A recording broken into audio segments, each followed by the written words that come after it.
the rest of the story.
Oh, we're live. Okay. Well, welcome to the show. I hope you're as in a good of a mood as I am. Well, when I heard that news this morning, my blood pressure shot up. I jumped up and got dressed, and we have to get this news out. This is really good news. So we're going to talk about this good news today. We thank everyone for being with us today. Everyone that's on live, everyone that's online. Hello to 60 Aquino. Yes, Jay, hello, Jay. And we have Jen. We're going to go through these fast. We have a lot of people online today waiting to see some of this news. Jane Smith. We have Sky Flower and Jane Spitfire. Hello. We have Justin Florenzo. Watch Me Tower. This is an interesting one. We're going to look at this. Why did they change? I always thought it was Nisan 14. Is that not what they told us all our lives? Nisan 14. That's how we were different from Christendom. You know, we wouldn't succumb to Easter Sunday or Good Friday. You know, it was always Nisan 14. We had to be pious. Now they've changed. Why have they changed? And is this the first time they've changed, being on the 24th? Because we all know you just plug into the computer and it's not Nisan 14. It's a way off. We're going to cover that in detail here a little later on. Watch Me Tower. Thanks for pointing that one out. The Purim holiday is interesting. We pulled up a Wikipedia on that. It's really weird. So might have to get Miss Usanto to do a research on that and see if they've changed this. You know, sometimes you're in the organization and, you know, what do they have here? They're showing us this, add to the stage here. The memorial, you know, we look at these dates on their website, or they give us the little brochure they print out, and I think we trusted that it was Nisan 14. They told us it was, but maybe sometimes they don't do it on Nisan 14. I don't know. Maybe you guys have the answer. Let me know in the comments. We'll talk about that. Hello, Marmy from Quebec. Nice to see you. We have Alethea, Norway. Well, we're going to be talking about your country today, Alethea. Thanks for joining us. And we have my good wife. Who the heck is that? I've never... Well, we thought she thought she would let you guys know who's on, because lots of times there's confusions if it's me, or some people think that I can comment really fast. I don't do any comments, so just through my mouth. Well, hello to Chronicles of Lucifer. And yes, we're gonna actually show the Canadian petition, Marmy, today. Where are we at that? I had that on. You're talking about it. It's right here. We'll put that back up. We're at 979 signatures. We need 1,000 in Canada. So if you're Canadian, this link is in the bottom of all of our videos. It will be in the bottom of this one after I'm done the show. So thanks for that. We're close. Persecution. We're going to talk about that next. Who else is on? We have Culty Talk. Hello, Culty Talk. Well, thanks for all of your support on the channel. Eagles and Horses, welcome to the show. And we have Silent Storm. Silent Storm. Well, we need a storm. This is a storm. This is a huge storm for JW Org.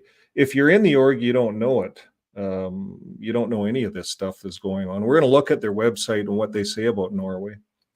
Sherry Flynn, hello. Carol, where in Canada? The petition. I'm in Quebec. It'll be in. It's usually in the bottom of the very bottom of the descriptions of all of our videos. There's a link to it. Just click the link and you're right into it. You just put your name in, and it's that easy. Hello, Justin from California. Brandy Bear, welcome back. Yes, we are all pleased with that verdict. Michelle Allen, welcome back. I'm getting to recognize some of the names. Frank Woolrich from the UK. Yes, right in your backyard. This is all happening. And I think there's going to be more of this. This is just the beginning. Pearl Fitzsimmons. Whoops, best news yet. Yes. Yeah, imagine the sheeple would not even know about this. Dig your pockets. They need more money. One person said in the comments that maybe, hello, Alice. They thought maybe they changed the memorial date because it's cheaper to rent buildings. You know, like if you're renting a hall near Good Friday or even Nisan 14, you know, those are popular dates. Nisan 14 is a popular Jewish date. So maybe this is all about money.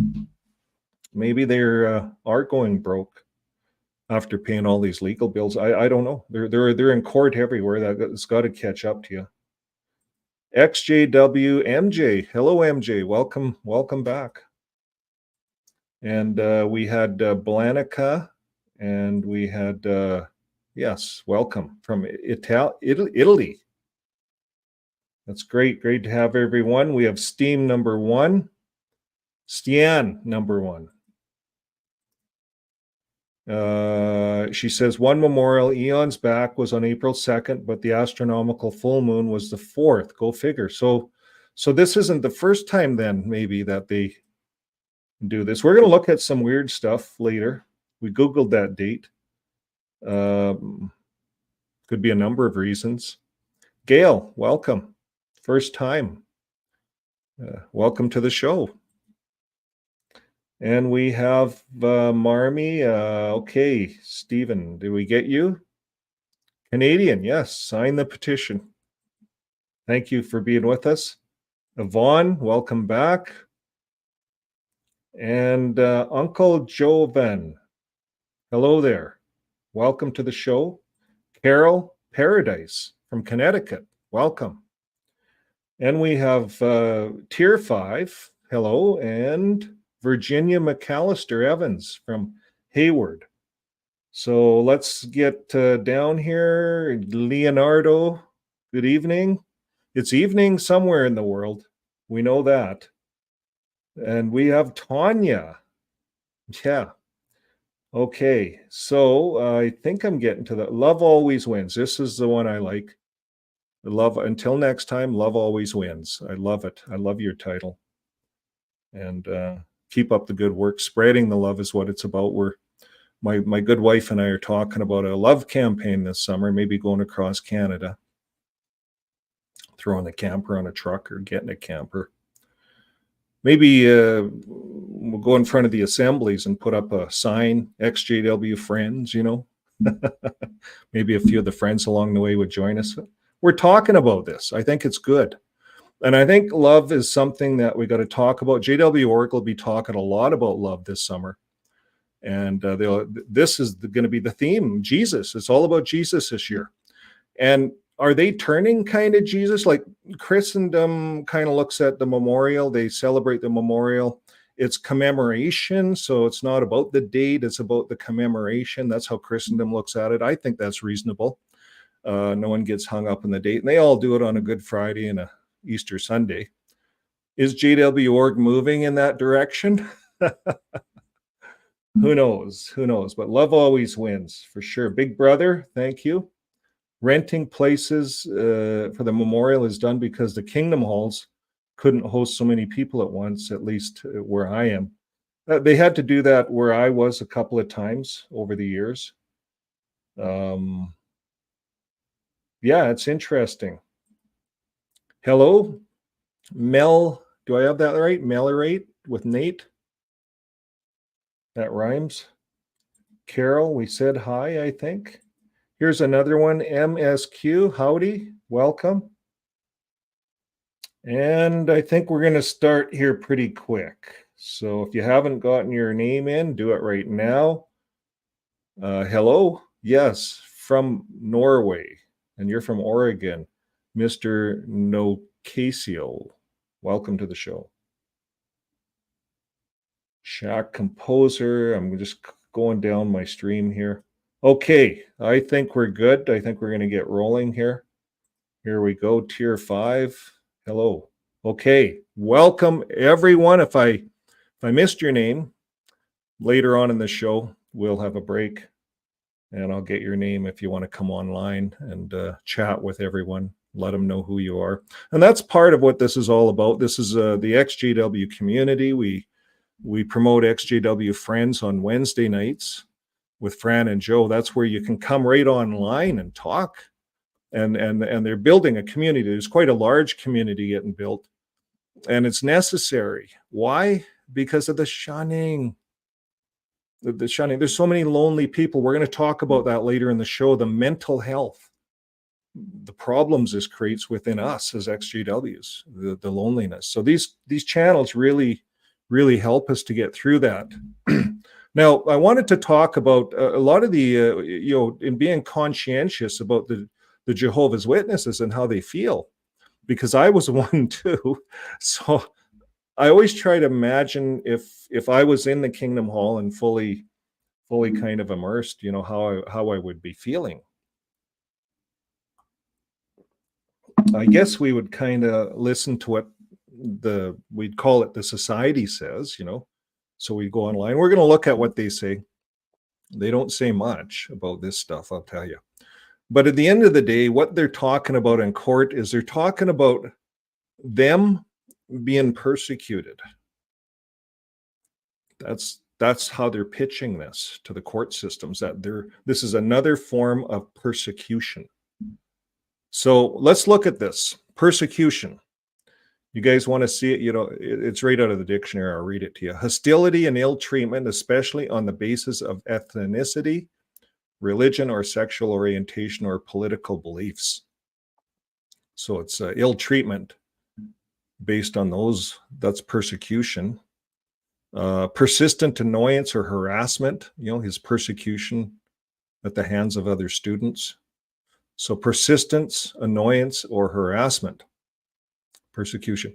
So if you're an ex-Jehovah's Witness, have you felt persecuted? Kind of. They go to court and they say, "Oh no, you're welcome in. You can be with us at the Kingdom Hall. You can sing with us and partake." That's what they're saying. Partake. I guess if the memorial emblems come by, could you partake? I doubt it. I don't. Well, I guess they do pass it to you.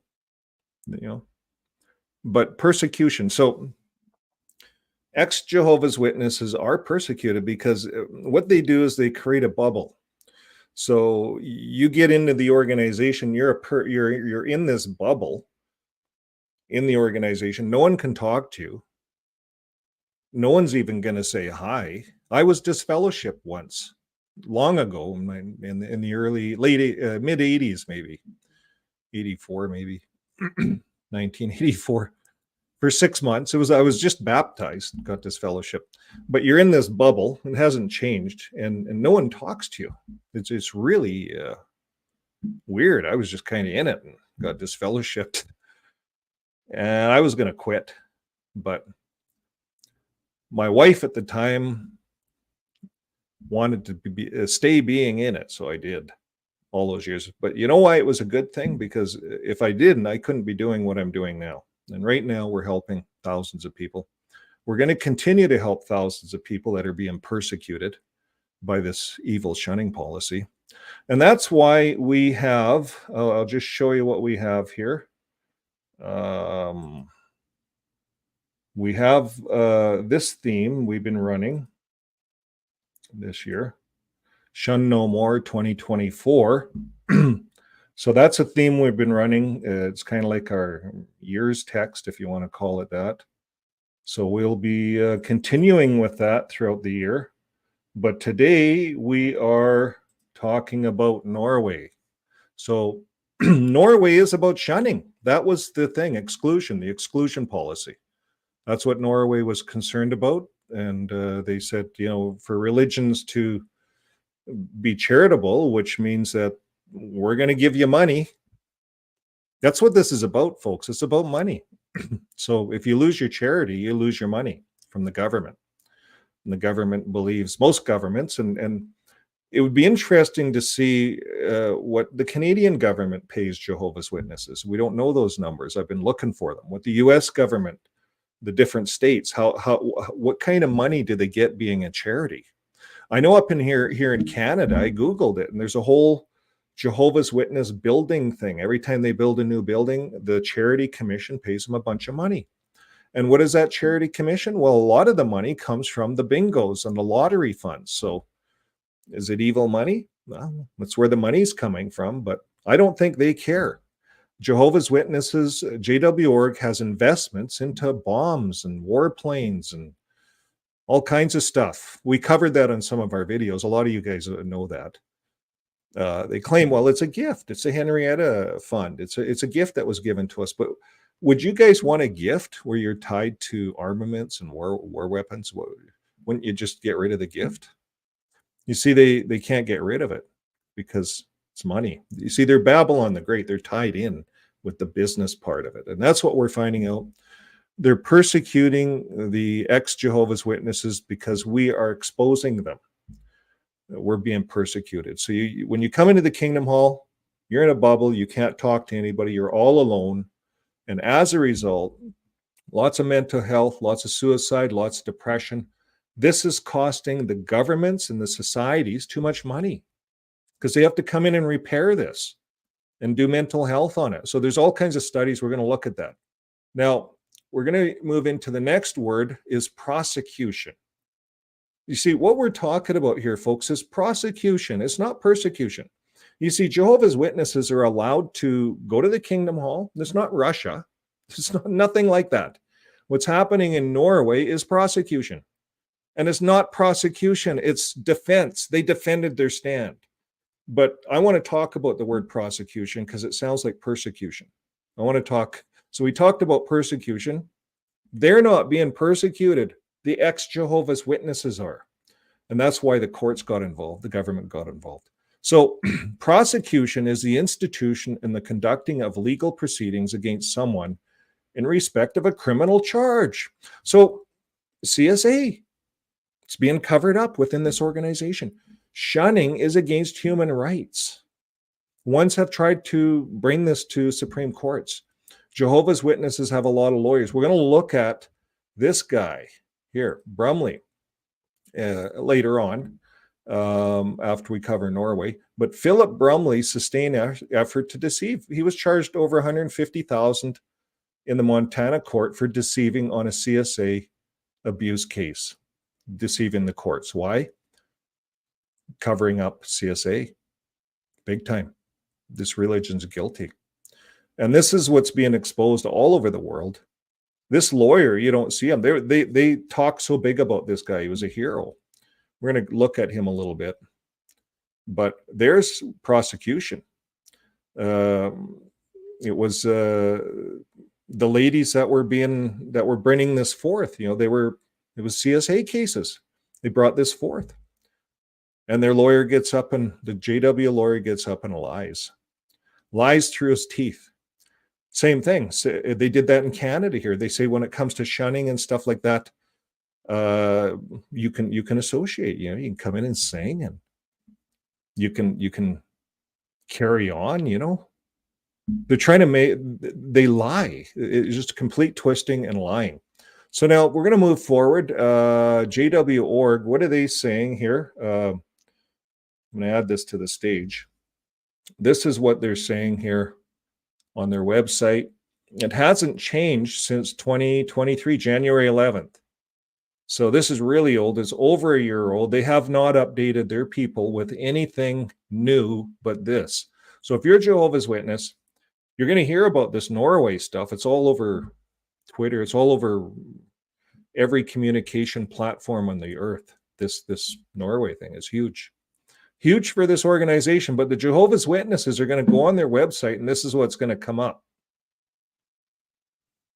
Nothing. It just says the court granted our brother's request for a temporary injunction to suspend the government's attempt to deregister us as a community. You could go through and read it. We read it many times, but it says nothing. Well, here's what the news says today. Here's what they'll find on the news today. Jehovah's Witnesses lost to the state will not get state support. Jehovah's Witnesses do not get back the state subsidy. The decision to deny the religious community support are known to be valid, and the state is acquitted in the recent judgment in the Oslo District Court. So keep in mind, folks, that JW.org sued the state, because they made their decision on this a while back. It was very simple. You guys we can't check the box because of your exclusion policy. They didn't fix it. They were given time to fix it. They were given time to explain it. They couldn't fix it, so now it went to court. Again, they keep bringing this back to court. So now this was final. This is it. So according to the judgment, the exclusion practice of Jehovah's Witnesses involves serious violations of the rights and freedoms of others, writes Dagan on Monday afternoon. Now, Dagan, I believe, is the news agency that carried this. Now, the trial went before Oslo District Court in January, and now the District Court has concluded that the state is acquitted. Jehovah's Witnesses are also ordered to pay court costs of just over NOK 1.1 million. So what is that? That's just over 100,000 US. They went easy on them because they were going to charge. You see, if they won, they could charge the court for their costs. They had their costs hiked up way up at over 400,000. And you see, that's kind of how it works in court.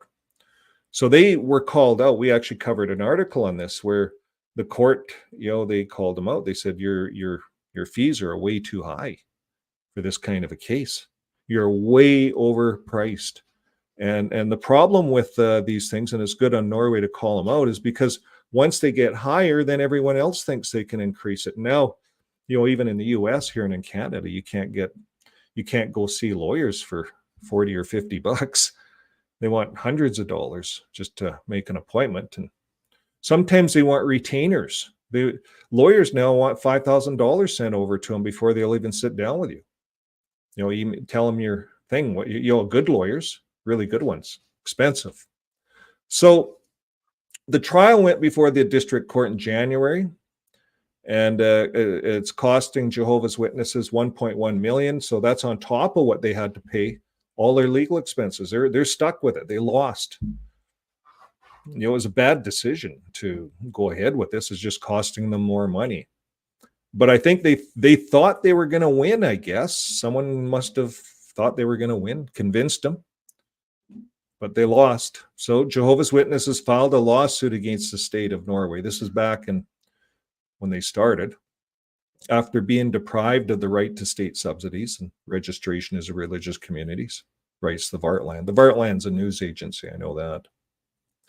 So, yeah, they filed a lawsuit. They sued Norway because they did not meet up to the exclusion process.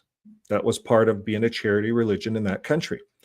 But Norway said, you can practice your religion, you can go to kingdom halls, you can build them and do all you want, but you're not going to get any of our charity money.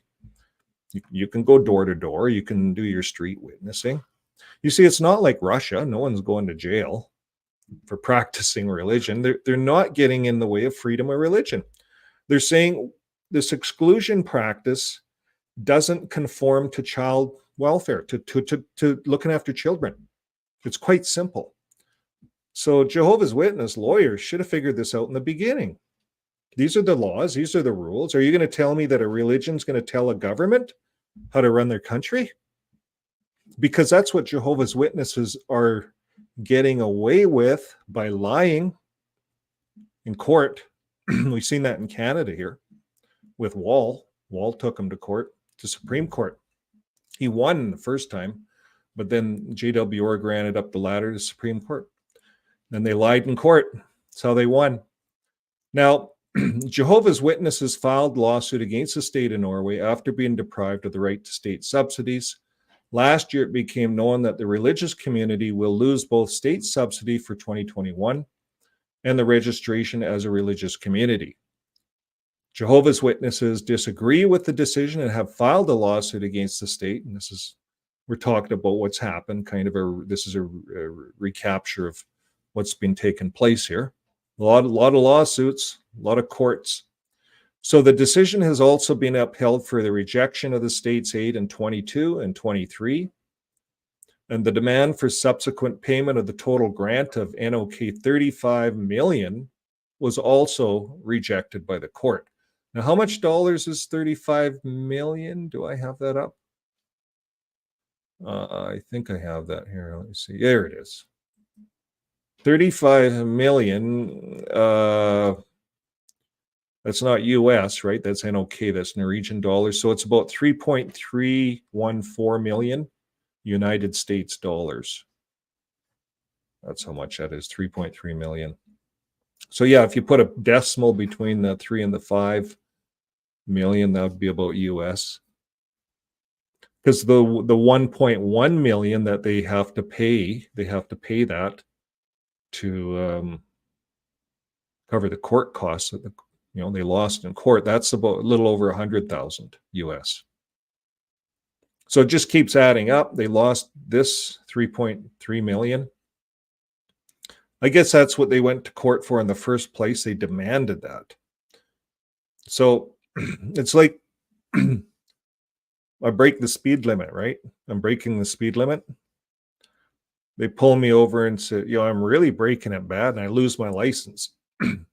So I take them to court, and maybe I'm breaking the speed limit so bad people are losing their lives over my driving. I get taken to court.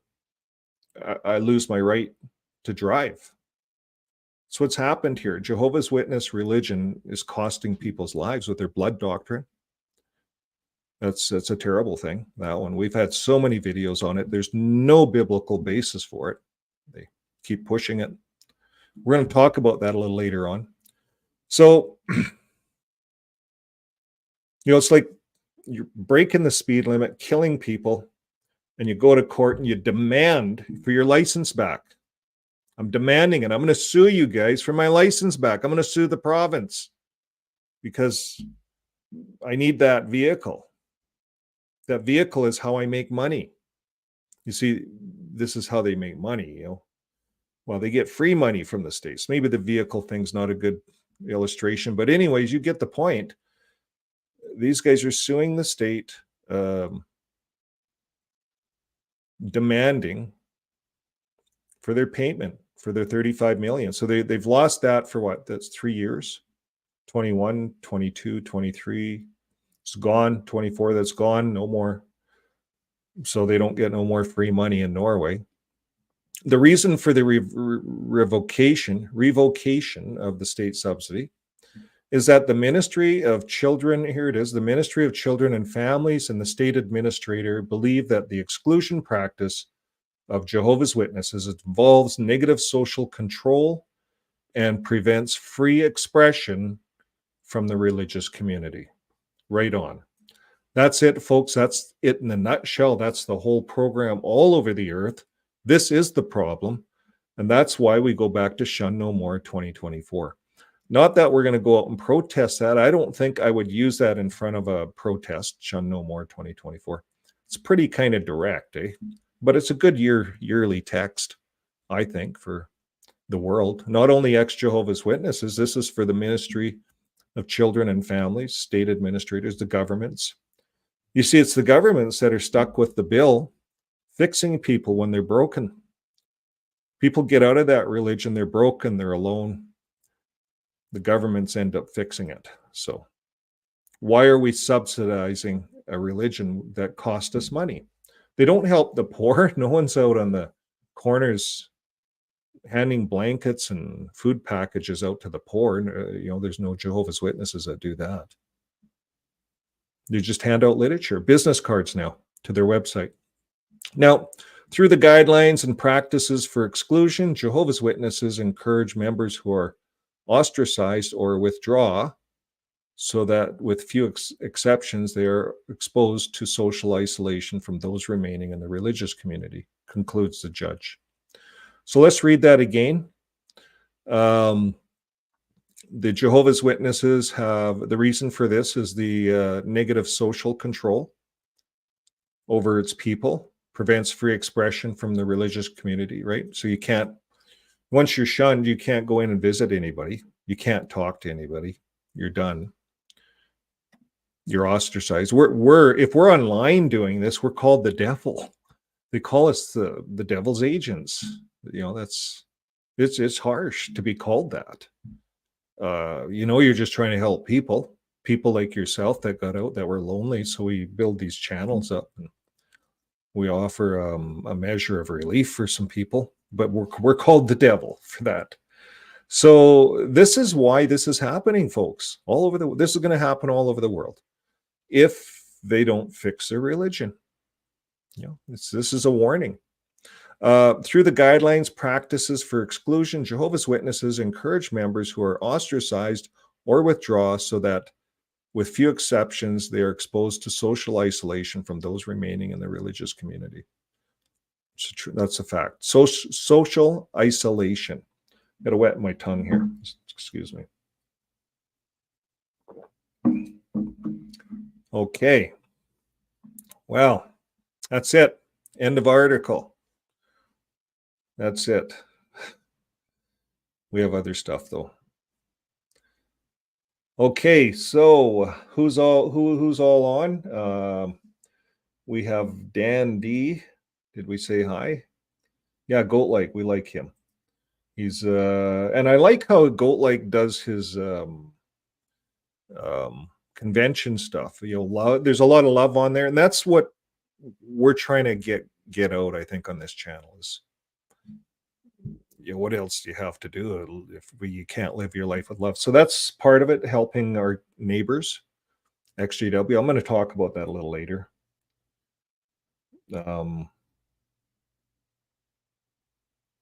Yeah. Okay. Good comments coming. Let's look at another article here.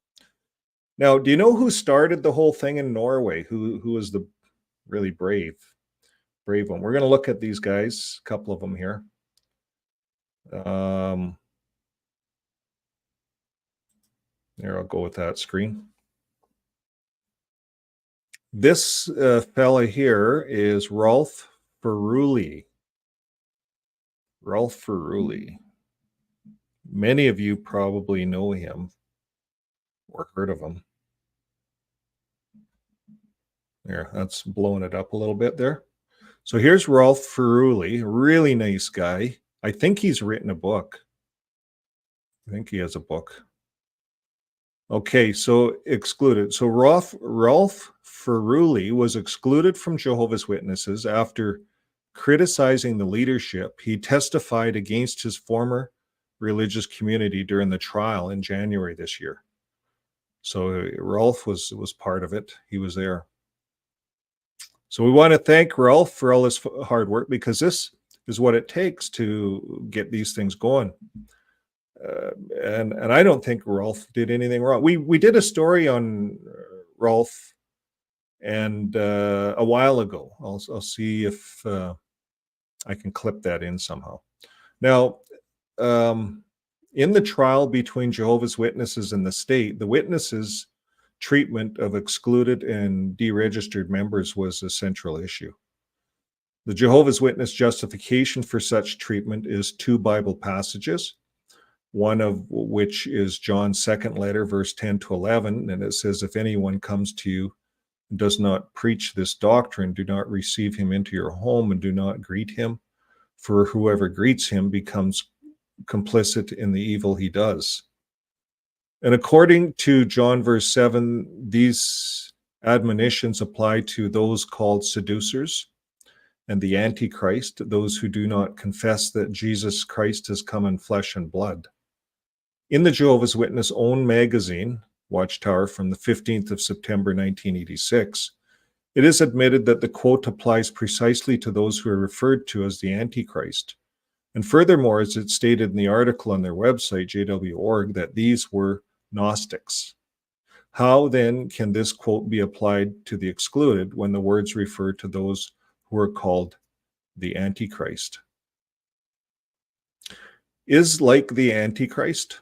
The Watchtower for December 15, 1974, page 559, solves this problem by saying that those who are excluded are like those who are called Antichrist, and therefore they must be shunned. One must not speak to them or greet them. Why then should those who opt out voluntarily be shunned? In 1981, a witness could withdraw without sanction, but then the leaders decided that those who opted out should be considered and treated in the same way as those excluded. The Watchtower, November 15, 1981, page 18 says, "Persons who choose not to be of us may deliberately rejecting the beliefs and teachings of Jehovah's Witnesses should rightfully be regarded and treated in the same way as those who have been disfellowshipped because they have acted wrongly." Do you see that, folks? So this exclusion process is spelled out all the way through in their articles. I knew this a way back. When I was disfellowshipped, I was disfellowshipped, who's my ex-wife. I was married in the organization for 28 years, and my ex-wife was probably a 3rd generation JW, I don't know. But anyways, we were disfellowshipped. She wasn't baptized. That was the whole thing. We couldn't get married. She wasn't baptized. She wanted to get baptized. They wouldn't let her get baptized. So eventually, after a year and a half or something like that, we got disfellowshipped. She wasn't baptized, but she was treated as a disfellowship.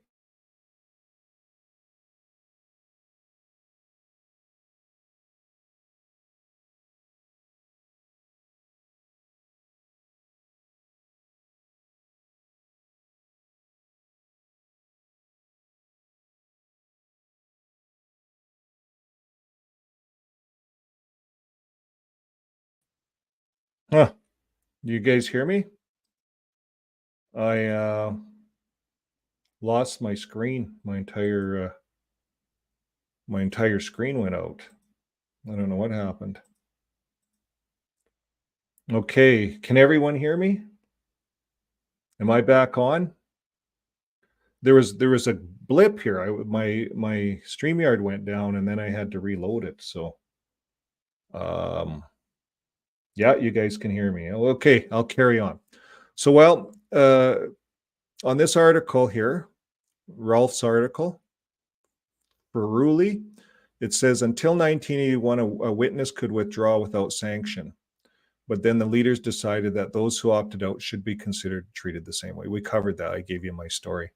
Now, as an attempt at a biblical justification for the fact that those who opt out should also be shunned, the Watchtower for the 15th of September 1986 says, those who deliberately leave the Christian congregation become part of the Antichrist. Can you believe that, eh? Calling people that are just leaving. One who deliberately and formally withdraws from the congregation fits this description, and by deliberately rejecting God's church and by denying the Christian way, he makes himself an apostate. You see, so this is how Jehovah, and these are the articles. We can link a lot of this stuff in here if you wish. Now, it says, Ralph goes on to say, so it is not the Bible that says the excluded and excluded are part of the Antichrist and must be shunned. That is what the leaders of the Jehovah's Witnesses say. It's not the Bible. So this is definitely a Watchtower doctrine. Now, not supported in the Bible, the second Bible verse Jehovah's Witnesses use as a justification for the treatment of the deregistered or excluded members is found in Paul in the first letter to the Corinthians, 5 verse 11. But now I write to you that you should stop associating with anyone who is called a brother, and who yet practices sexual or immorality, or is greedy, worships idols, mocks others, is a drunkard. Hey, aren't they mocking us? We should disfellowship them. They're mocking us. Okay.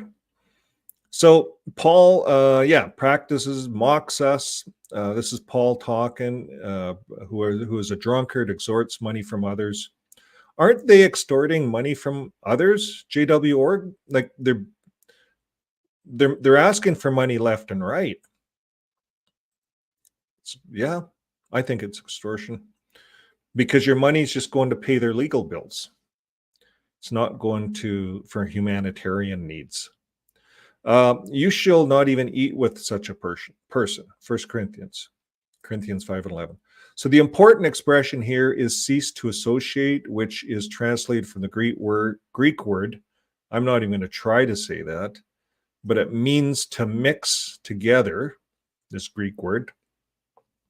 So what lies in this word we see in 2 Thessalonians 3:14 and 15. And if anyone does not obey what we say in this letter, then you should mark him and stop associating with him, so that he may be ashamed. Yet do not regard him as an enemy, but continue to correct him as a brother. So that's what it says in Thessalonians. Here it is shown that stop socializing refers to private social interaction, such as inviting the person home for a meal. You must still treat the person in question as an ordinary person. Paul asks the members of the church to guide him as a brother, greet him, talk to him, in no way shy away from him. You see, this is how Ralph is, if I can say Ralph, I think that's how you say it. Ferruli, sorry if I get your names wrong, but very good argument. This is exactly what Paul is saying here. He's not saying to put someone in solitary confinement, throw the key away, and never ever just call him the devil, throw him in a cellar. That's what's happening here. People in prison get better treatment than ex-Jehovah's Witnesses get. People in prison can have visitors in. They can see their kids and stuff, friends. They have visiting hours. They actually have to come out of the hole. They call it the hole. They have to come out every so many hours because it's cruelty. But with Jehovah's Witnesses, you're in the hole for life if you leave. So in this scripture, it shows stop socializing refers to the private social interaction, and such as inviting the person home. So you still treat them as an ordinary person. Paul asked the members of the church to guide him as a brother, greet him, talk to him, and in no way to shy away from him. So in other words, it is the leaders of Jehovah's Witnesses who have come up with the idea. They've come up with this, that the excluded and deregistered should be sent away to solitary confinement. But it has no Bible support. Pressure against members. The system of shunning excluded and deregistered members acts both as pressure and as a threat. The threat is that if one dies without having been taken back into the church, one will be externally destroyed without the hope of a resurrection, which is central to witnesses. And the pressure is expressed in the book, Keep Yourself in God's Love, 2016, published by Jehovah's Witnesses. It is really necessary to avoid such a person altogether. Yes, for several reasons. His loss of precious fellowship with family, we're quoting from the book, of course, may make him come to his senses, understand the seriousness of his wrong course, and take steps to return. So what they're re-emphasizing, and we know this as JWs, ex-JWs, they beat this into us. If you disfellowship them, they will come to their senses. What you're doing is you're kind of beating them into the, beating it into them, right? You shun them. They'll come to their senses and they'll come back. So that's how they pitch it. Goes on to say here, you must be pressured to repent, return to Jehovah, because otherwise you will not get your family and friends back. It is not pressure and threats that should lead to the conversion. Absolutely not. And because, as Paul says in Romans 2 and 4, it is God's goodness that drives you to repentance. Exactly. So that's the end of that article. Very good article. That's what started this whole thing. That's Rolf Ferruli. Rolf Ferruli. So I don't know if Rolf was an elder, anointed, or what. I forget the whole story. I do have it. I should have had it pulled up. But Rolf started this whole thing. And he got it going. So now, here's another guy that we're going to look at. This is posted by Ron Pomo. Thank you, Ron, for all your hard work out there in the community. And this is from the Vartland. This is Jan Frode Nilsson. Jan Frode Nilsson. This is the fella right here. We also did a kind of a biography on him a while back. The state is acquitted by the Oslo District Court in Jehovah's Witness case. It's become known on Monday afternoon. And Jan was in court giving fly-by-fly, step-by-step for the whole 8 days, as much as he could.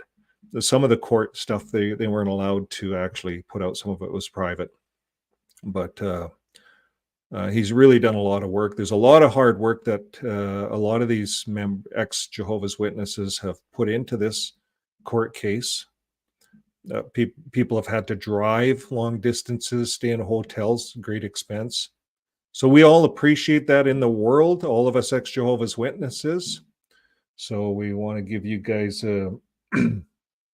what do we have for you? I think we should think about this right here. Here's to all the ex-Jehovah's Witnesses in Norway doing all this work.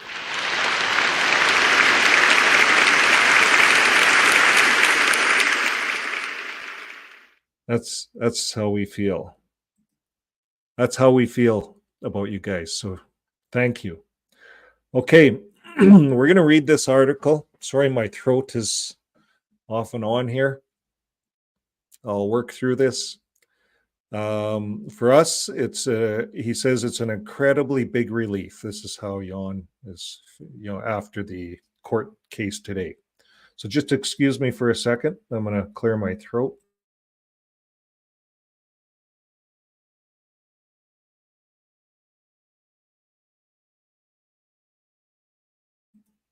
No, you guys didn't hear that, did you?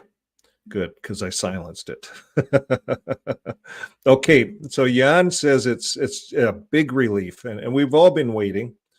We all felt the relief this morning when we got the news for us. So he says it's a big relief. He's already got this article out, so that's amazing. He says there's been an extreme amount of emotion connected to the case for those of us involved in it, says an emotional Jan Frode Nilsson to the Vartland. And he is a former member of the Jehovah's Witness. So it looks like Vartland may have written some of this, maybe, but I think this is from Jan. sure. Yeah, the Varland. It says he's a former member of the Jehovah's Witnesses, was one of several who testified in the Oslo District Court about how he was excluded from his former religious community. And he is not surprised by the district court's verdict. It is as expected. This stands firm, legally speaking. It's been solid all along. Nilsson believes there was very little to indicate that Jehovah's Witnesses should have won the trial. And in that case, the court would have had to disregard all the literature from the religious community, but that will be disregarding the evidence. So I had no doubt that this was an obvious case. And that's important. You know, here Jehovah's Witnesses always go into court and say, oh, no, you can't use our literature or any of that because it's all freedom of religion. That's their big pitch. They've been getting away with it, folks. They've been getting away with this for years, and it's about time that this is happening. And courts around the world now are going to be looking at this. Now, being believed in by the judges, Nilsson speaking, in the same way as we were believed in by the ministries and the state administrators is very important. And that's important for all of us ex-Jehovah's Witnesses on the outside that are trying to help our friends, help the governments come to better conclusions about where the charity money goes for the taxpayers anyways. Helping to bring out transparency and awareness is really what this is about. And being believed by the judges is so important. So Nilsson says that it's been tough to appear in court and that we are now believed and that we don't have to wait until the autumn and the appeal case to be believed is great relief. So no free cancellation. In court, the state has claimed that the practice of Jehovah's Witnesses prevents free expression. They have argued that members who opt out are no longer allowed to have contact with family and friends in the congregation. Thus, they may feel pressured to remain in the religious community. Jehovah's Witnesses now have been ordered to pay court costs of over 1.1 million or 108,000 USD. Okay, so that's the end of that particular article here. And the next one is a post from Ron Pomo. And I'm wondering if I kind of read some of this. The verdict was handed down Monday. I think we covered a lot of this. Was deprived of public support. Jehovah's Witnesses has filed a lawsuit against the state of Norway after being deprived of the right to state subsidies and registration as a religious community. So same thing over and over again. They kind of nailed out the money again here. They have to pay the court costs. So same stuff. So thanks everyone. Thanks to Ron. Thanks for all your help posting these on Twitter, keeping us all up to date. I think Ron posted all these. Looks like Ron did. So let's hear it for Ron. My wife said I shouldn't overdo that stuff. Okay. Next, we're going along damages. Damages from JW Shunning. It's a lot of damages. We talked about that a little bit. It's terrible. There's psychological damages, social well-being. You know, when we look at, we just do a quick search. So I did pull up an article on this. I don't know, awareness. This is what I wanted to talk about. That's what we're doing. Awareness. Don't, you know, as ex-Jehovah's Witnesses, they like to say that we're persecuting them. No, we're not persecuting anybody. We're bringing an awareness to what's happening. Because if you go into JW.org, they don't tell you what's happening. This is real stuff, folks. If you're looking in on this and you're still a Jehovah's Witness, this is real stuff. This is what's happening in the courts today. So they're not losing, they're not winning. They're not winning anymore. So awareness is knowledge or perception of a situation or a fact. And that's what we're doing. We need to raise public awareness of the issue. Concern about and well-informed interest in a particular situation or development. So we're in an environment with the internet now. We can be connected. There's no reason for any of us to be living in the dark when it comes to information. Okay, we're going to look at briefly. We're going to look briefly here at the National Library of Medicine. I did run this article a while ago, and yes, I did run this article a while ago. What happens to those who exit Jehovah's Witnesses in an investigation of the impact of shunning? Now, this is from the National Library of Medicine. This is not done by ex-Jehovah's Witnesses. I'm going to put a link in when I'm done to the video so you guys can have it. This is a really long article. This is professionally done. It's a journal article. And it has all the links to cases, different cases. They link right to the Watchtower. Really well done. I'll just read the abstract here. Shunning and ostracism have severe impact on individuals' psychological and social well-being. Members of Jehovah's Witnesses are subject to shunning when they do not comply with the stated doctrine or belief, with their stated doctrine or belief, or thus stated. Now, to investigate the effects of shunning, interviews with 10 former JWs ranging from these ages 22 to 44 were conducted, 6 male, 6 white, 1 native, 1 black, 2 Latino. Transcripts were analyzed. So they just talk about that. So here's what I want to get to. Results. Here it is.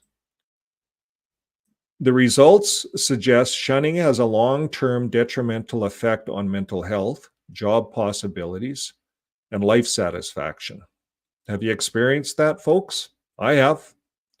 Problems are amplified in female former members due to heavy themes of sexism and patriarchal narratives pervasive in the Jehovah's Witness culture, where the men rule. They have to be so submissive to the male figure in that religion, right? So you could just imagine what it's like for a woman, let alone a man being shunned, but a woman being shunned. And maybe she told her story. No one believes her because she's a woman. Men lie. You don't have two witnesses, mouth to two witnesses. That's what they do. So feelings of loneliness, loss of control, and worthlessness are also common after leaving. Have you ever felt that? Loneliness, lose control, get mad, worthlessness. Yeah, it's what happens coming out of a cult. All that indoctrination. The culture of informing on the other members inside the Jehovah's Witnesses also leads to a continued sense of distrust and suspicion long after leaving. So even if you went back in, I think people would be suspicious.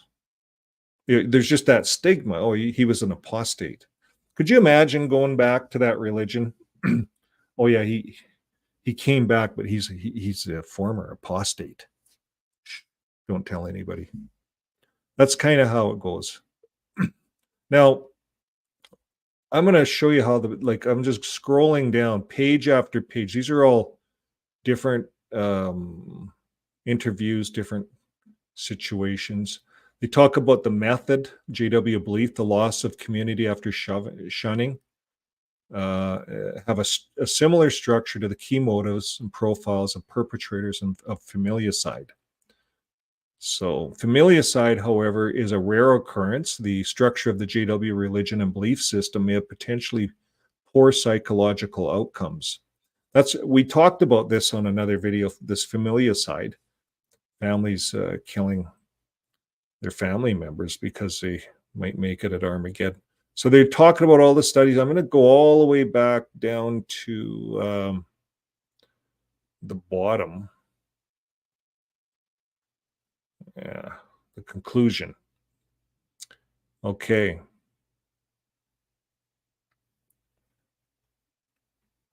The members of the JW is an understudied population.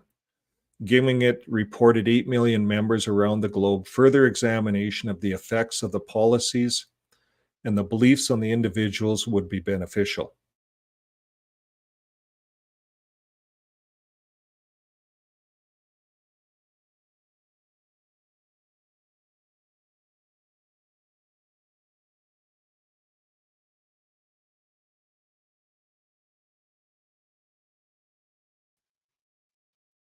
Second time got kicked off. I don't know why I got knocked off. Can you guys hear me? I got kicked off I don't know if my internet's that bad today. I'm going to have to beef the internet up, I guess. I thought we have the best package we can get here. Unless the internet's just bad all over the world. That's be happening. Okay, so we're going to comb through this a little quicker given the outcomes. Here it is. Given the similarities between the outcomes of shunning combined with the reported patriarchal nature of the group, the man rule part of it, and the vulnerability of those who leave the high control religion, former JW populations fit the profile for familicide perpetrators and may be at high risk for suicide. The seriousness of these outcomes requires more in-depth qualitative and quantitative analysis to further understand the implications of leaving a high control organization. And that's why we're doing what we're doing, because there's so many problems coming out. So I think the more awareness, the more these lives, the Joe and Fran show where you can come on Wednesday nights, you can tell your story. I think all of those things are so important. We have on Discord, and the Discord link will be in here. It'll be put in here in this description when I'm done the video, the latest invite for Discord. So we have a Discord community. So there's no reason that you have to be lonely online socially. You don't have to be. Come into the Discord community. It's all ex-Jehovah's Witnesses. There's even a venting room. You want to go in there and use all those special words you want to use and all those special characters you can. What happens in Discord stays in Discord. That doesn't go out. None of that stuff's public. That's you guys' channel. There's moderators in there. There's even some of the moderators have, I think they're counselors. I think one of the moderators is a professional counselor. I think. I could be wrong. You'd have to ask my good wife. She'll tell you everything online. Culty Talk will tell you all about it and give you all the links. I haven't been on there much. I actually watch. My good wife does it. And I look at it. It's a good community. And I think it's good that we grow it. And we show people out there that are coming out. And that's what I think, if we can, I'm not a big protester, but if we can get there to these assemblies, advertise some of these places that they can go, I think that's what we have to do. We have to, no one else is doing it. It's not like Jehovah, there's a fund to help ex-Jehovah's Witnesses. There's none of that. So we want to combat that. Now, what is this? It's part of loving neighbor. Loving one's neighbor, in other words, is not an invitation. I'm just reading this. The golden rule is not about merely protecting your neighbor's preference, but rather advancing your neighbor's good. That's the language of good. Okay, 7 ways to love your neighbor. Number 1, take the initiative and value small acts of kindness. Helping one another without being asked to do so as part of a culture in Rwanda. It shows here. This is just Google stuff. Spend time. Quality time is said to be one of the 5 major ways for people to experience love. Hard to do that if you can't visit your kids, your family. This is why we're doing what we're doing, trying to help this shunning to go away. I think if we keep the pressure on, this exclusion process will have to eventually go away with this religion, or they're going to lose their charity status all over. Japan is going at this. Different countries are looking at this religion as a whole for different reasons. And so I think the more it's coming out, we see what's happening in Pennsylvania, Montana, some of the different states. I know I'm not going to cover them all because there's a lot happening all over the world, and it's interesting. Now, one of the other ways you spend time, you can't spend time with your family, any of that if you're shunned. So that's a hard one, right? To show love. But you can make new family. So the new family is the family online. You can get to know ones online, get to know your neighbors in your community, share a meal. You can even try a community barbecue, maybe work with a few neighbors. You don't have to host it all. Everyone brings their own. Get a few of the neighbors, roll their barbecue in, you roll yours in. Roll yours out of your garage. Now you have it done. You don't have to spend anything really. Everyone will bring their own. They just want to visit. They'll bring their own beer and they just walk in. You ever see that? I never knew about this stuff until I left the Jehovah's Witness religion. I seen it. Neighborhoods doing this, and I seen it through my good wife's eyes, her friends. So I married my good wife. She's not a Jehovah's Witness. She was baptized Catholic and never really doing anything about it, but just, when she was younger. So it's interesting. Her friends do this. They do lots of stuff. Halloween, on Halloween, they all get together and they're in this they're a really close community. They watch out for each other. They're their own security. So that's how you build good neighbors. Foster reconciliation is another one. We'd like to, if you could talk to anybody, but if you can't talk to them, listen is another way, listening to someone that's talking to you. And number 6 is an advocate. Be an advocate for a good neighbor. And that's kind of what we're doing, is we're an advocate for the ex-Jehovah's Witnesses, ones that are people that are in the organization wanting to come out, but they're not sure. Are they going to be all alone? Well, we're an advocate. Let's help them. And go together. It says it's number 7. Do things together. That's part of showing love. Okay, moving forward. I did show this. I'll show it one more time. This is the Stop Funding Organized Religions in Canada that practice discrimination, shunning. We're at 979.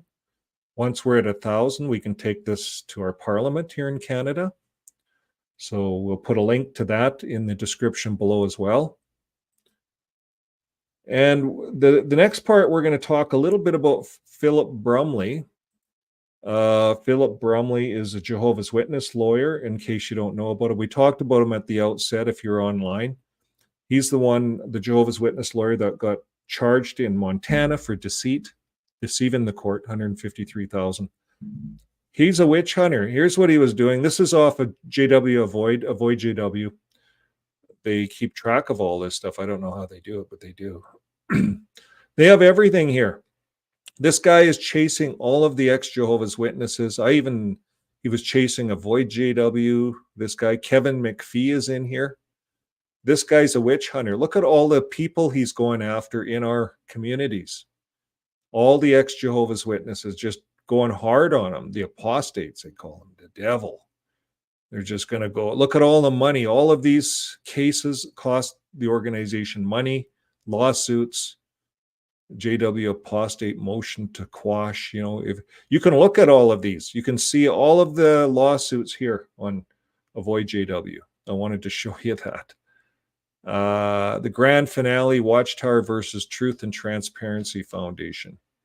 April 30th, 2020, Watchtower Bible and Tract filed a civil lawsuit against them, a non-profit organization accused of posting 74 copyrighted motion pictures, blah, blah, blah. So they've been winning this stuff. Now, here's the other one, Philip Bromley, blood money. This is how he talks. This is JW's talk, and this is how he talks. Well, once again, the idea of using alternatives, monitoring, blah, blah, blah. So these are the methodologies that we're using to win cases involving even newborns, and it's working very well. So he's talking about the alternatives to blood. This is all about blood, right?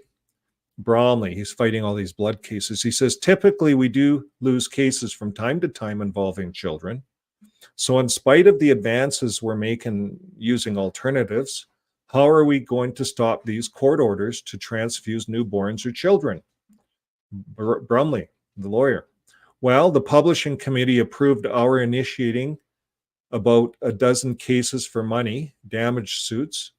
And the first one finally was decided last summer in California, where we got a $500,000 verdict, where a doctor lied in order to transfuse, in order to get approval to transfuse a young child, to save the young child's life. So here the doctor got sued by JW.org. So here he's saying, so the idea is that the bottom line is the dollar. He says it. And when the medical profession sees that it costs money, and if you bring a court order for a witness child, then they'll stop. So now we have the case law in our favor, and in order to enforce the case law, we will bring these damage suits. This is Bromley's talking. This is their lawyer. This is how he talks. So then he goes after the apostates in this. Child custody. This is a long, I could take an hour on this. I won't. But this is Philip Bromley, hailed before kings. This article is put out by Avoid JW. And he's hailed before kings. The Watchtower, he wins these Supreme Court battles. He's talking about how the Watchtower won all of these Supreme Court battles. They have videos on Bromley on JW.org. They worship the guy as a lawyer, but he's a liar. And I'm not saying it. The court of Montana is. So he was charged. Okay, so that's an end to that. We're going to talk a little bit now about the memorial. And the memorial of Jesus' death. We invite you to attend our annual event to remember the death of Jesus on March 24th. So we can learn more about it. We can go into the memorial. There's a special Bible talk, the resurrection, victory over death, and then the memorial of Jesus' death.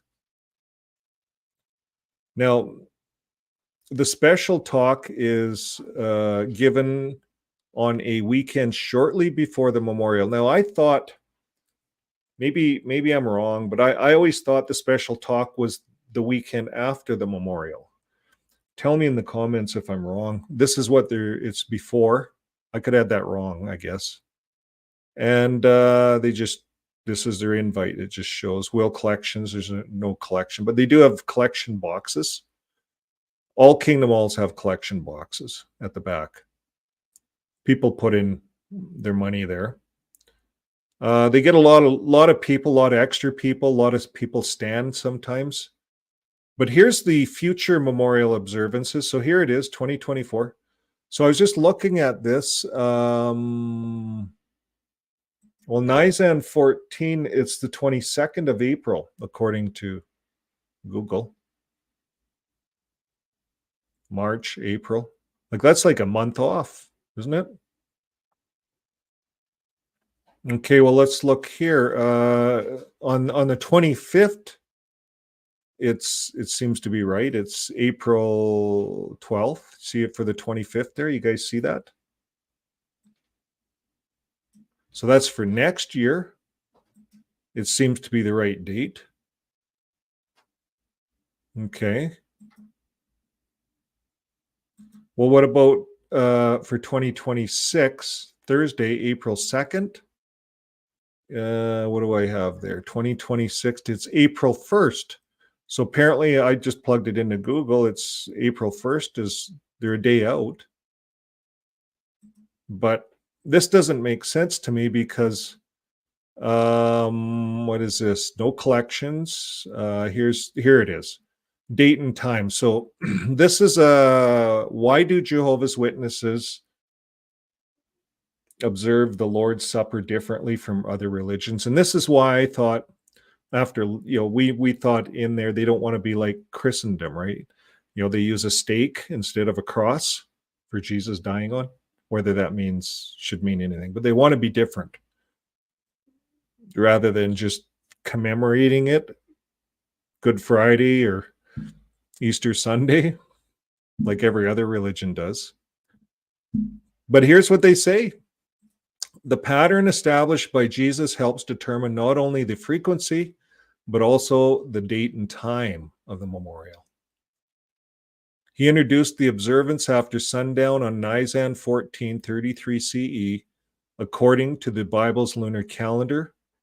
What does it say there? It says, we continued to observe the memorial on this date each year, following the practice of early Christians. So are they lying? They lie in court, so why wouldn't they lie in practice? Like are they going to amend this now and change how they're doing things? That's what I would like to know, because I always thought it was Nisan 14. It was a Thursday, a Wednesday, Friday. It was always the right day, but apparently not. Within their calendar here, this year is a way out. It's like out by a month. Should be April 22nd. So I was looking, let's look further. I wanted to see what's happening when Good Friday is. Good Friday's March 29th. So I don't know if that matters. Okay, here's one. The 40th day of Lent is March 24th. Do you know what that means, the 40th day of Lent? I looked it up. Where am I? Lent. Those 40 days are set aside as a time of reflection, repentance, and spiritual growth.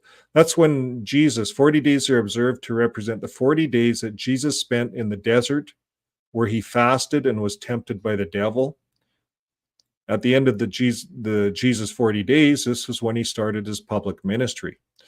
So that's the end. They call that Lent, I guess, other religions. That's what I found. Thus, in order for Lent to include 40 days in which fasting could occur, it had to be expanded to 6 full weeks. I don't know what that is. Elijah walked 40 days and 40 nights to the mountain of God, Horeb, when he flees Jezebel's wrath. The 40 days of Lent, however, are primarily identified with the time Jesus spent in the desert fasting and praying and being tempted by the devil. So that lines up to the 40 days of Lent. What else here is it? I had something else here. So the 40 days of Lent. Now, here's an interesting one, folks. I don't know if you can see this. I'll see if I can zoom it up a little bit more. On March 24, 2024, penumbral, I don't know if I said that right, lunar eclipse lasting over 4 hours happens overnight on March 24th to the 25th on 2024. So I looked that word up, penumbral. It's a shaded region surrounding the dark central portion of a sunspot, or a surrounding or adjoining region in which something exists in a lesser degree. So it looks like a penumbral lunar eclipse lasting over 4 hours. Sounds like, my good wife looked it up, it'll affect the northern hemisphere. Do you think they're getting into astrology? So they thought, maybe if we have the memorial that day, this lunar eclipse comes over, we can tie it in with our talk, make it kind of seem magical. I don't know. March 24th is a World Tuberculosis Day. I don't think it's anything to do with that. March 24th is the 83rd day in the Gregorian calendar. It marks the anniversary of the abolishment of slavery in Venezuela and the discovery of the comet Shoemaker. A couple famous birthdays. Marching Music Day, National Songs, National Grammar Day, National Pound Cake Day. Okay, so that's what I found there. Now one of the subscribers, Watch Me Tower, he brought up one, and I think I'm going to have to pull it up from here on my bookmarks. Here it is. Oh. That one, okay. Okay, so the evening in 2024, the Festival of Purim will take place from the evening of March 23rd until the evening of March 24th in Jerusalem, where Shushan Purim is celebrated. The festival takes place on the following day from March 24th to March 25th. Purim in Israel. That's what it is. If you're probably a Jew, that would mean something to you. Now, we looked in Wikipedia here, and Purim is a Jewish holiday that commemorates the saving of the Jewish people from the annihilation at the hands of an official, how would you say that? Empire, like a government, right? As it's recounted in the book of Esther. And Haman was the royal, whatever, advisor to the king. So here's what that is. Purim is a Jewish holiday that commemorates saving the Jewish people from the annihilation from the government. So this could be symbolic to Norway. Norway just canceled them as a charity. Just, you can't get your money out of us. That's all. They just deregistered them. They can still be religious there, but are they taking it, making it a Purim thing? I don't know. Good one, Watch Me Tower. So we're all wondering, why did they change their date? Why would they change their date? Why is this not Nisan the 14th? I Googled this everywhere sideways. Let's do it again. Nisan 14. Nisan 14. Right here. 2024. April 2024. What does it say? What is the date of Nisan 14? April 7th, it says here. I want to know Nisan 14 date, right here. April 22nd. This is what keeps coming up. That's like they're like a month off, like a long ways off. So I'm not sure what's going on.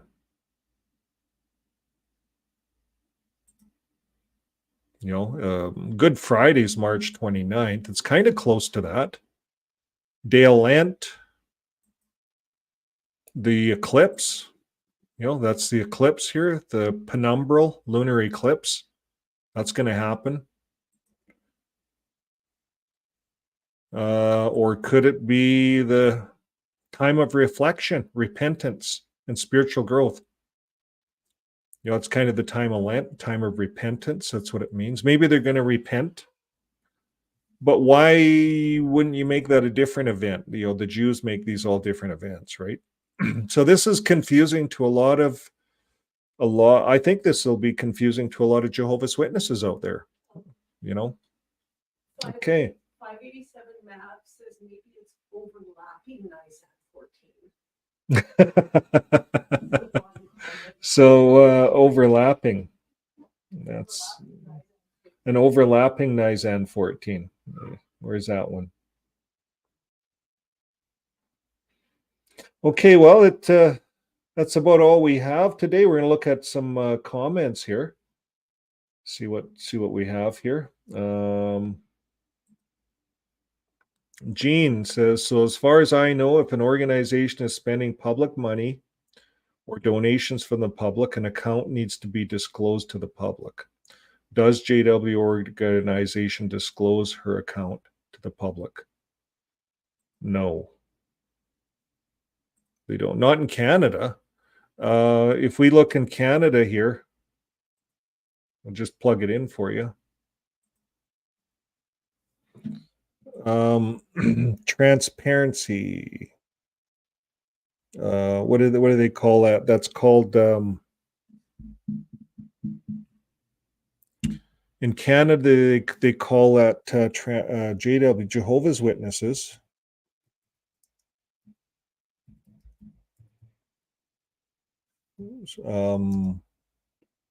charity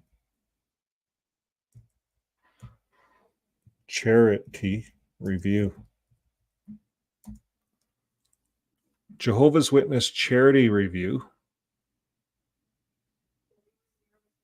Charity Intelligence Canada, I think, or Charity Navigator, they talk about it. Watchtower and Bible and Tract Society of Canada. Here's what it shows up here, and I'm sure it shows up all over like this. They get an X for financial transparency. So they get an X for that. Means they're not transparent. They don't show anything. They get an F for results for reporting. Demonstrated impact on society is low. And I don't know what that red is. They have lots of cash. They have no need for funding. And then they claim that 99 cents dollars goes to the cause. So, but there's no transparency. Watchtower is a 0-star charity with low demonstrated impact. The charity does not have a website and reports very little about its $30 million in programs and the results. The Watchtower has large funding reserves and is not financially transparent. Before you give, read charity intelligence reports. And that's what comes up in Canada, folks. That's how they're viewed in Canada. I'm glad you brought that up about their charity. Jean brought that up. Thanks, Jean, for that.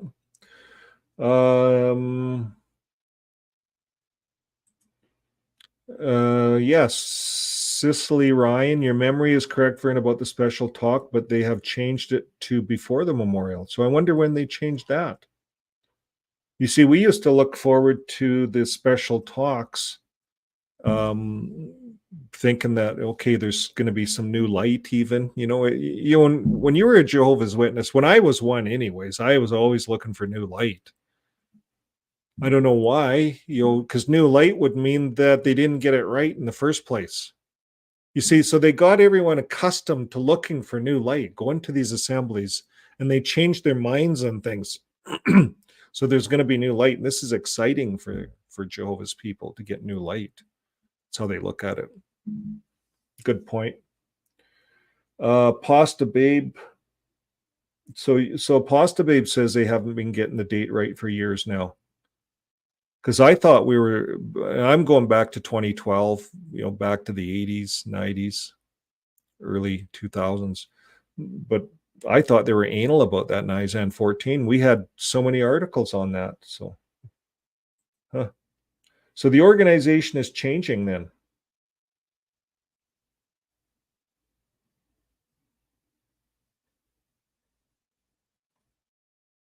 Okay, what else do we have? Anybody else?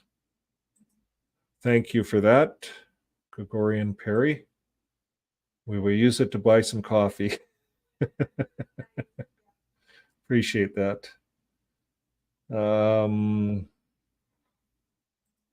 Linda, thanks for commenting on that. Lauren Stewart, a familicide is a type of murder or a murder-suicide in which an individual kills multiple close family members in quick succession, most often children, spouses, siblings, or parents. I see that JW.org is trying to change that concept of, where you're better off dead before Armageddon comes. That's why this is happening. Familicide. They changed that this year. They're saying the gate's going to be open at the end. You can jump into the watchtower at the end. That's what they're saying. So that should help some people in their cognitive dissonance not to do something harmful to other family members. There's no need to. They have the opportunity, according to the 2023 annual meeting, to get back in at the end. That's why they changed it. I think JW.org is changing things slowly so that new people coming in, they'll look back and they won't even, they won't look back. They'll just look forward, right? They keep them looking at the prize, looking forward, look at the big picture. And then you don't see what's going on around you. MJ did a really good video on that, by the way. he showed the lenses of a camera and how they work. And then in that same video, he talked about 120 times they hypnotize people with the word truth. There's some really good XJW creators online really exposing what's going on, exposing the mental damage, the hypnotism that we were all got into. We all got into it. We all chose it. Well, no, some were born in. Kids don't have a choice. They're born in. You're hypnotized. You're hypnotized right first 7 years. We learned that, watched a video on that. It's interesting. And we get hypnotized in the organization. They hand out the blood cards. We don't get a second opinion. We don't go see a lawyer on this blood card that we sign. We don't give it any thought. We're doing the right thing. We're hypnotized. And it's like having people in a room getting up, ring the bell. They all get up for no reason. That's why we get hypnotized. We follow the leader. And that's what's going on in this organization. So I think it's changing. I hope it's, we know it's changing.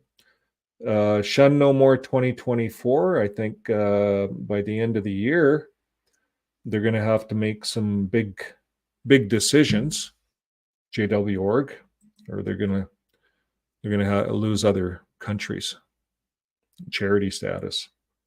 So the JWs who have the memorial in March are contemporaries of the ones who will commemorate in April, LOL. Don't know. Don't have an answer for that one. Here it is. Beverly had a good one. Overlapping needs overslapping, but let's not be violent. Okay. Yeah. Are they? Oh, plagiarize. Yes, they are plagiarizing. Absolutely. Just the other day, I found some more stuff they changed. I didn't realize how much stuff they changed in the Bible. This latest Bible. Lots of, it was the womb. You remember we did the Matrix? So the King James Bible comes out. Wow, what did they grab out of that in 1540 or something? Just before the King James Bible came out. They invented, some Catholic monk invented the name Jehovah. They threw it in the King James Bible.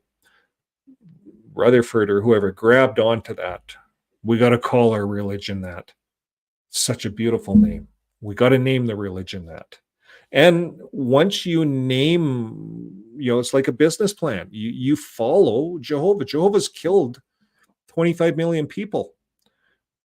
Satan's only killed a few, like I think Job's family. Yeah, that was that meeting in heaven, I think. But it was a challenge, right? Jehovah challenged. Well, I bet you won't touch my Job. He's faithful. Satan says, I bet you he'll give in. It was kind of like a bet in heaven. And Jehovah says, you can go kill everything, but just don't kill him. Like, it was really, so Satan went down and killed them all. Came back to heaven, and Jehovah says, you see, he's faithful.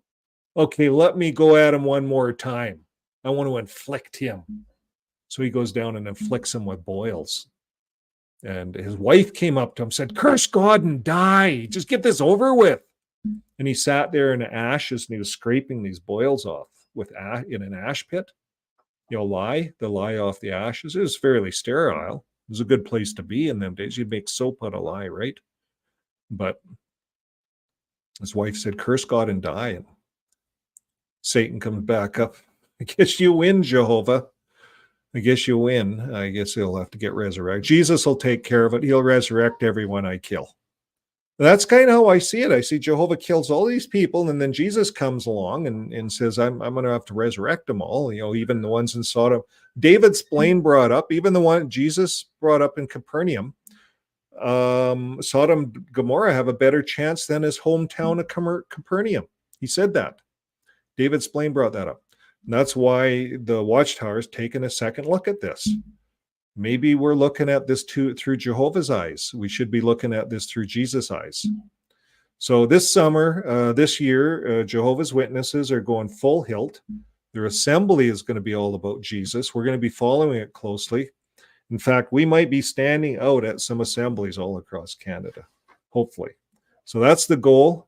We haven't. We'll let everyone know when that happens, of course, and we'll have it live all the way through. So we're going to have a lot of fun with this journey, and hopefully we're going to help a lot of people to wake up and have a place to come to. That's the big thing. XJW friends, place to come to. It's so important for our communities.